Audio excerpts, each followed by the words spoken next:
Preacher here, and in this video, I'm going to cover everything you need to know about the new season and how it pertains to Fortnite Mobile, from using the new items mobility like the kneecapper bat and the SubZero gauntlets, to the new weapons like how to toggle your sniper scope, and the other features and items. Everything you need is in this video. Timestamps below for any questions that you have. Don't forget to use code PREACHER in the Fortnite item shop. The first item we're going to talk about is the kneecapper bat. Energy cost is reduced while sprinting and increases the sprint speed and jump height while you're using it. The bat has two main attacks. The primary fire button is the one on the bottom, and then the electric one that you see me hitting, you can hold down and charge it up. Importantly, if you sprint and jump off with it, you will not take fall damage. As you can see a little blue effect underneath you, that's going to remind you that you will not take fall damage when you land. While it's definitely a decent melee, I've found the ability to hit stuff a little wonky with how it lines up with my crosshair, but I do think it will be a very good mobility item. When it comes to trying to charge up the bat, you need to find this button here, the fire button with the number 2. It's found on the bottom of your screens there, just like I showed, and it's used also for the SubZero Kombat Kit. The SubZero Kombat Kit, our next item, has two main functions with it. It has the punch/kick if you're up in the air as you see it change, and then the slide animation, which is what that former button that we already talked about uses. So if you can't find it, watch that portion of the video and it'll show on your screen. It does a decent amount of damage, but it doesn't go for that far. Now, something important to note with this is that it does negate fall damage. You saw there, I used the slide to go off the edge and I did not get dealt any damage. And then here, you can jump off and then use the slide last second or a little bit before, right, to cancel, and you will land without fall damage. Another feature of it is that you can walk on water with it. You see, as long as I'm sprinting and sliding, I'm staying on top of the water. If I unequipped it, then I go back under the water. Now you would say, why is this important, Preacher? Well, I'll show you why it's important, because if you're starting to think, we just tried to negate fall damage with it, but what happens if we try to jump in the water? Well, this is what happens when you try to jump in the water with the combat kit on.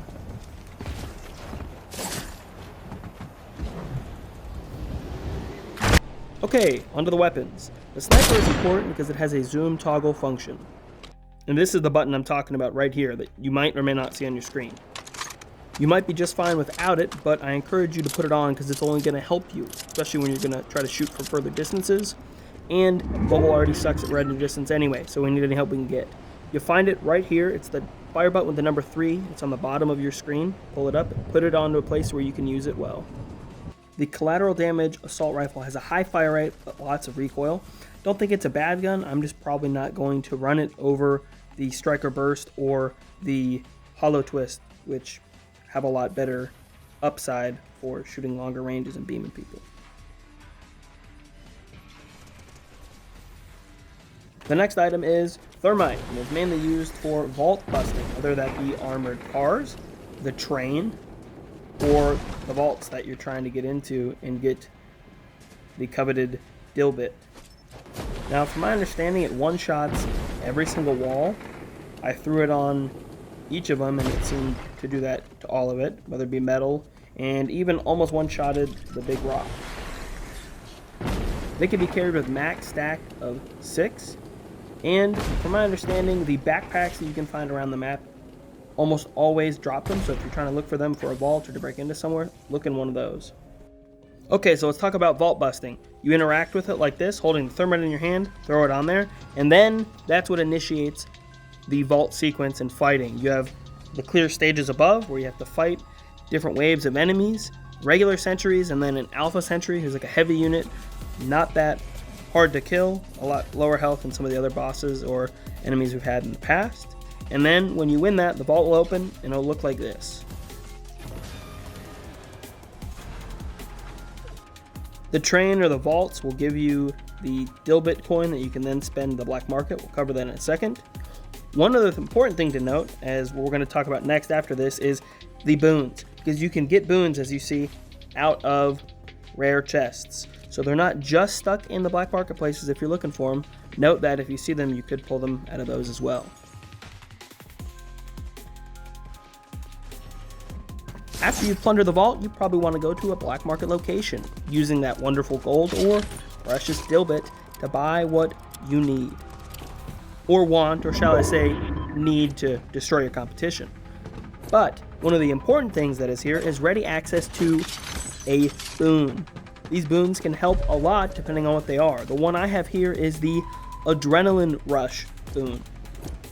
Now, if you equip this boon, you might notice it doesn't always seem like that. You can kind of see these lines. I'll show more in a second. I hope they change it to where the ring goes gold so it's more of an indicator. But one important thing to note if you're trying to figure out what you have is they've changed the boon location.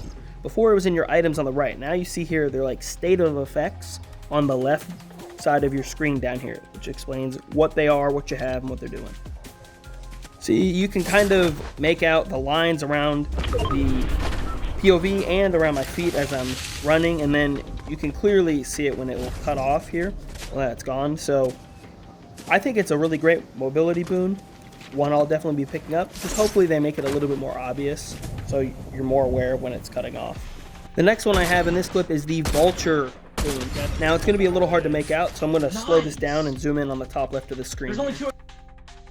The first thing I want to point out is on the top left where you see this red skull on the screen. It'll show on the map where the person has been eliminated. That's one of the main features of it. The other thing you'll see is up on the bar there are then red skulls indicating on the compass, as well as you can see a skull on the screen where they have been eliminated. Next is the Gold Rush boon, which gives you the Gold Rush effect, which allows you to run faster and farm faster. You'll know when it's on because you now have different parts of your body gold, and look at this fast farming speed. The other ways to get the Gold Rush effect are from the Gold Rush splashes, farming gold veins on the ground, and from the river on that side of the map. You can see the increased movement speed here from it. It doesn't give you infinite sprint, but it does let you run faster. The final ones are the Greed Boon, which gives you extra gold bars upon opening containers or elimination, or the Gold Ammo Boon, which you gain ammo when picking up gold bars.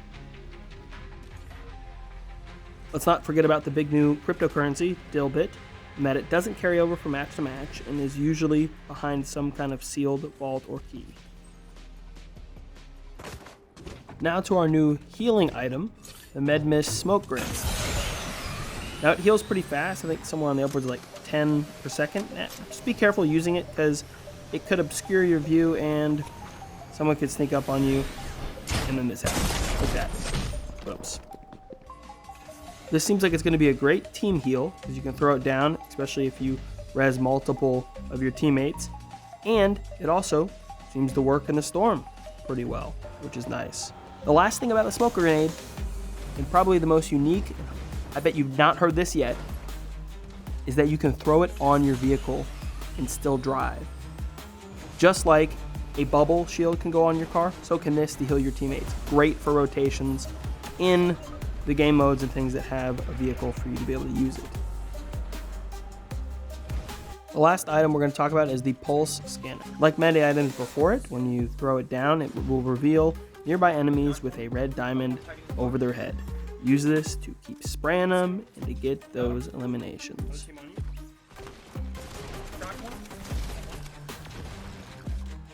I wanted to show what it looks like to take on an armored convoy because it's a little different from the vault, and it gets us one of the best guns for mobile and for all platforms, which is the Mythic suppressed pistol. After you eliminate the last guards that are in the convoy, then you can throw the Thermite on the back of the vehicle like you do with the vault and start the countdown with the waves like you do with the vault.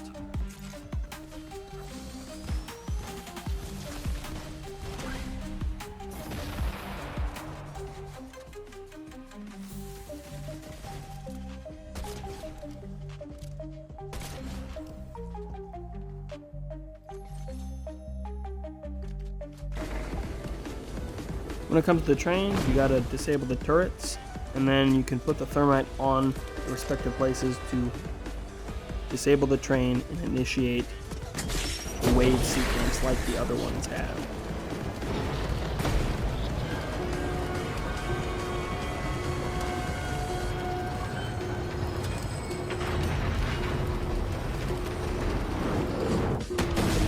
That's all the things I have to help you in this new season. Don't forget to use code PREACHER, #ad. Thank you all for watching.